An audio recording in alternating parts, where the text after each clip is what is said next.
Today we are presenting yet another version of our favorite program, going from Rome to London by train. This is Dennis Callan for the Hawaii Geographic Society. We're starting out in Rome.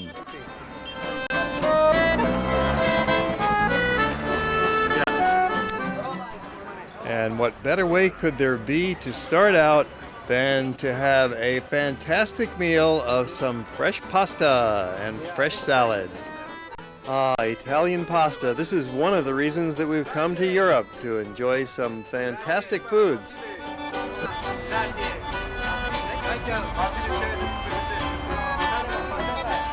These are all activities that happen on our first day in Rome. We like to get out and stretch our legs, get some exercise and fresh air. It really helps with the jet lag.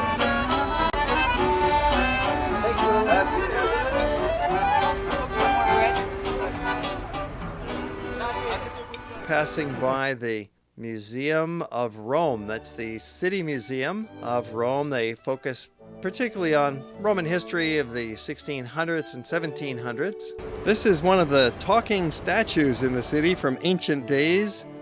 Pasquino is a place where the ancient Romans could post messages, and people are still doing that today. And visiting yet another church, Santa Maria sopra Minerva. And here's a Bernini sculpture of the elephant in front of Santa Maria Minerva.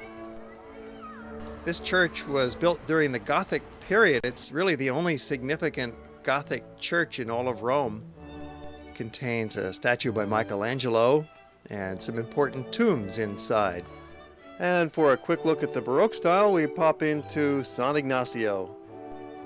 The ceiling mural has an amazing 3D perspective that you can fully appreciate when you stand on this one spot.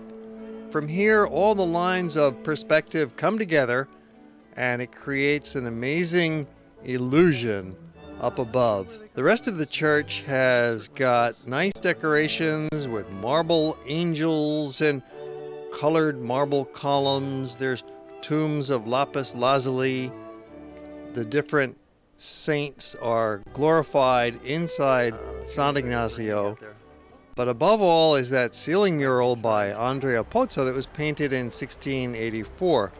Coming out of the church, we cross over the busy main street in the heart of Rome, the Via del Corso, heading to a site that you might recognize. On to the Trevi Fountain. This is the most famous of all the fountains in Rome. One of the most famous fountains in the world, certainly. And you've got to toss your coin, make your wish that you'll come back to Rome, and toss another coin for a second wish. It was made famous in a couple of movies, La Dolce Vita and 3 Coins in the Fountain. And then on to an ice cream snack already. This is the first day of our tour, and we are hungry for some gelato. And one of the fine places to enjoy this great Italian ice cream is at Giulia. They've got lots of flavors here, and one of the fun ways to approach that is to get some kind of flavor you're not familiar with. This gelato is served at a softer texture than American ice cream, so the flavor really comes through. The Pantheon, the best preserved building from ancient Rome. There's our Hotel Tiziano right in the center on Corso Vittorio Emanuele, 3 blocks from the Pantheon. It's only 2 blocks from the Campo dei Fiori. Terrific central location. Now this Campo dei Fiori is quite the focal point of the city. This is the next morning.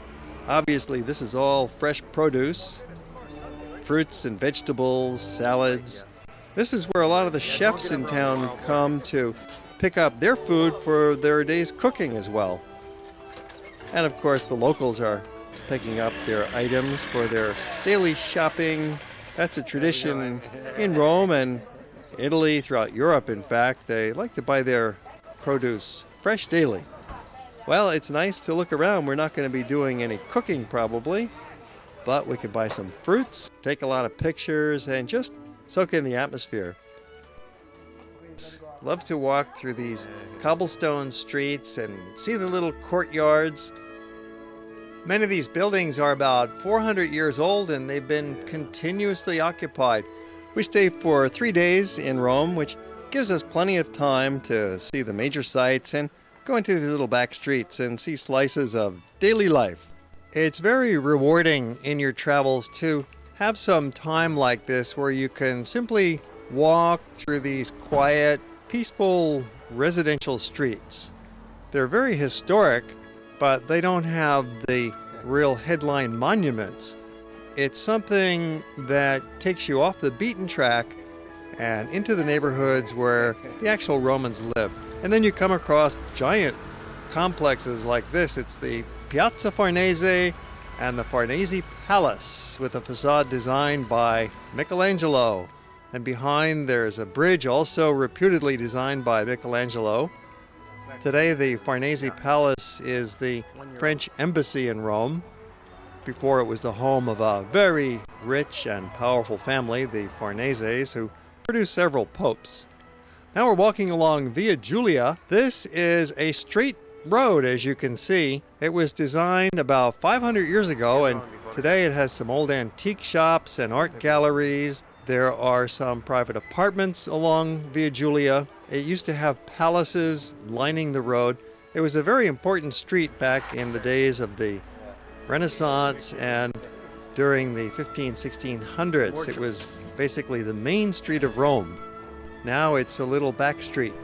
You often run into these furniture restoration fellows, and when you're in this kind of neighborhood, you see the local people passing their time of day, hanging around chatting. Then we get to another great landmark.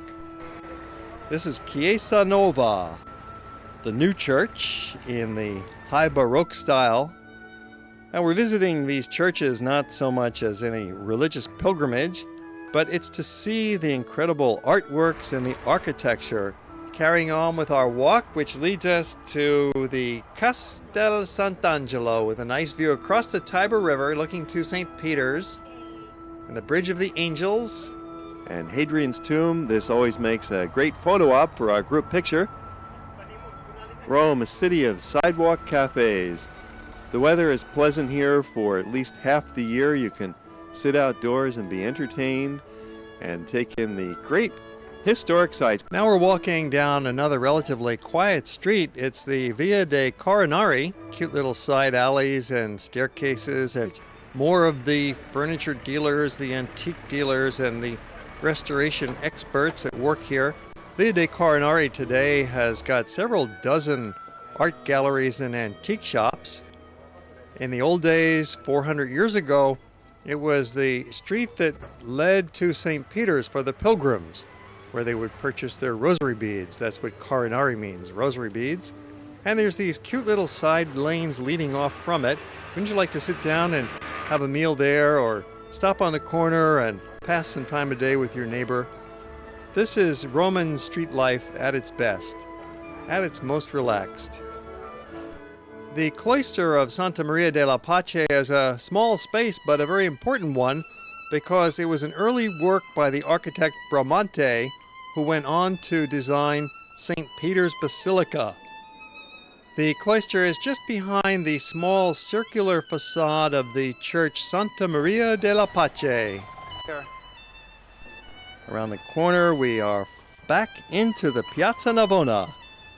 Once again, it seems like all roads lead to and through the Piazza Navona here in the heart of Rome. It is right in the center of this historic district. Well, that's all the time we have for Rome in today's program.